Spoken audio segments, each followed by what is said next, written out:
இப்போ வந்து நம்ம கோல்டு சார்ட் தான் பார்க்க போகிறோம் XAU USD. அதுக்கு முன்னாடி நம்ம என்ன நியூஸ் இருக்குது அப்படின்னு செக் பண்ணிக்கலாம். ஸோ டியூஸ்டே June 7 ஈவினிங் பார்த்தீங்கன்னா உங்களுக்கு USD நியூஸ் இருக்குது. அது வந்து மீடியம் இம்பாக்ட் நியூஸ் தான். ஸோ பெருசாக எந்த இம்பாக்ட்டும் பெரிய மூமெண்ட்டே இருக்காது. ஸோ இப்போ வந்து மார்க்கெட் பார்க்கலாம். ஸோ ஒன் டேல வந்து நம்ம சார்ட் எடுத்திருக்கோம். ஒன் டேல பார்த்தீங்கன்னா மார்க்கெட்டு நேற்றும் ஒரு பியரிஷ் கேண்டலாக முடிஞ்சிருக்கு. ஸோ க்ளீனாக பார்த்தீங்கன்னா தெரியும், ஒரு டவுன் ட்ரெண்டில் மார்க்கெட்டு இந்த இடத்துல ரிவர்ஸ் ஆகிருக்கு. முந்தானேத்து உங்களுக்கு ஃப்ரைடே பார்த்தீங்கன்னா ஒரு பியரிஷ் கேண்டலாக இருந்திருக்கு. நேற்றும் உங்களுக்கு பியரிஷ் கேண்டலாக கண்டினியூ ஆயிருக்கு. விச் மீன்ஸ் இன்றைக்கும் ஒரு பியரிஷ் கேண்டலாக ஃபார்மேஷன் கொடுக்கறதுக்கான வாய்ப்புகள் ரொம்ப அதிகமாக இருக்குது. ஓகே, ஸோ இப்போ வந்து மார்க்கெட் என்னன்னா டவுன் ட்ரெண்ட் நம்ம கிளியராக கன்ஃபார்ம் பண்ணியாச்சு. இப்போ 4 ஹவரில் போய் பார்க்கலாம். ஸோ ஸ்ட்ராங்கஸ்ட் சப்போர்ட் அண்ட் ரெசிஸ்டன்ஸை மார்க் பண்ணலாம். ஸோ ரெசிஸ்டன்ஸ் பார்த்தீங்கன்னா நம்மளுக்கு இந்த ஜோனில் இருக்குது. அதேமாரி சப்போர்ட் வந்து நம்மளுக்கு 1829 அந்த ரேஞ்சில் இருக்குது. ஸோ ரிஜெக்ஷனும் மல்டிபிள் ரிஜெக்ஷனும் இருக்குது. ஸோ இந்த இடத்துல பார்த்தீங்கன்னா ஒரு ஃபேக் அவுட் கொடுத்துட்டு கீழே வந்திருக்கு. இந்த இடத்துலையே டச் பண்ணிட்டு வந்திருக்கு. ஆல்மோஸ்ட் இந்த இடத்துலையும் தொட்டுட்டு இங்கேயும் ரிஜெக்ஷன் வந்தது. அதனால நம்ம மல்டிபிள் டச்சஸ் வச்சு ஒரு சப்போர்ட்டும் வரைஞ்சிட்டோம். ஸோ ரெசிஸ்டன்ஸும் பார்த்தீங்கன்னா ஸோ இந்த இடத்துல ரிஜெக்ஷன் நடந்திருக்கு. ப்ரீவியஸாக நிறைய இடத்துல ரிஜெக்ஷன் நடந்திருக்கு. ஸோ இந்த இடத்துலையும் பார்த்தீங்கன்னா ஒரு ஃபேக் அவுட் கொடுத்துட்டு ரிஜெக்ஷன் மாதிரி வெளியே வந்துருச்சு.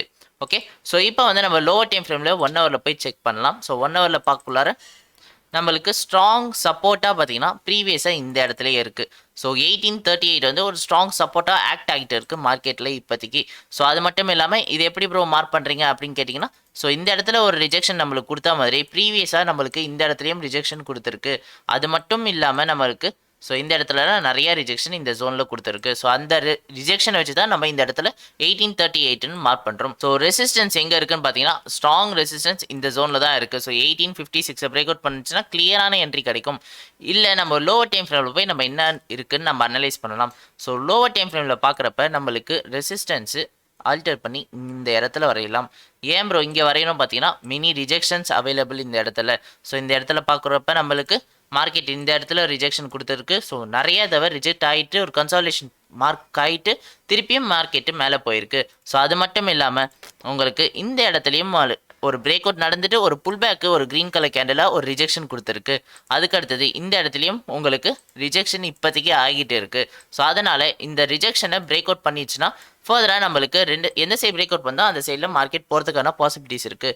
ஸோ 1844 பிரேக் அவுட் பண்ணிச்சுன்னா ஃபர்தராக மார்க்கெட்டு நம்மளுக்கு 1848 வரைக்கும் ரீச் ஆகிறதுக்கான பாசிபிலிட்டிஸ் இருக்குது. அது ஃபஸ்ட் டார்கெட்டாக இருக்கும். செகண்ட் டார்கெட் பார்த்தீங்கன்னா 1854 வரைக்கும் ரீச் ஆகிறதுக்கான பாசிபிலிட்டிஸ் இருக்குது. அதேமாதிரி கீழே வந்து மார்க்கெட்டு 1838 பிரேக் அவுட் பண்ணிச்சுன்னா ஃபர்தராக ஃபஸ்ட் டார்கெட்டை நம்மளுக்கு 1833 வரைக்கும் ரீச் ஆகிறதுக்கான பாசிபிலிட்டிஸ் இருக்குது.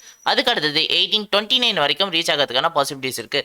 ஸோ மார்க்கெட்டை நம்ம என்னன்னா ஒன் டேல பார்த்தோம். ஸோ ட்ரெண்டு வந்து டவுனில் இருக்குதுன்னு பார்த்தோம். அது ஏற்ற மாதிரியே நம்ம கீழே பிரேக் அவுட் ஆச்சுன்னா வெல் அண்ட் குட் நம்ம என்ட்ரி போகலாம். ஓகே, ஸோ ஸ்டாப் லாஸ் எங்கே வைக்கலாம் அப்படின்னு பார்க்குறதுனா மேலே பிரேக் அவுட் ஆச்சுன்னா ப்ரீவியஸ் கேண்டலோட லோவில் வந்து நம்ம ஸ்டாப் லாஸ் வைக்கலாம். அதேமாதிரி கீழே பிரேக் அவுட் ஆச்சுன்னா ப்ரீவியஸ் கேண்டலோட ஹையில் வந்து ஸ்டாப் லாஸ் பிளேஸ் பண்ணலாம். அது மட்டும் இல்லாமல் டார்கெட்டு மினிமமாக எப்பவுமே 200 to 300 பாயிண்ட்ஸ் ப்ராஃபிட் புக் பண்ணிட்டு வெளியே வந்துடலாம்.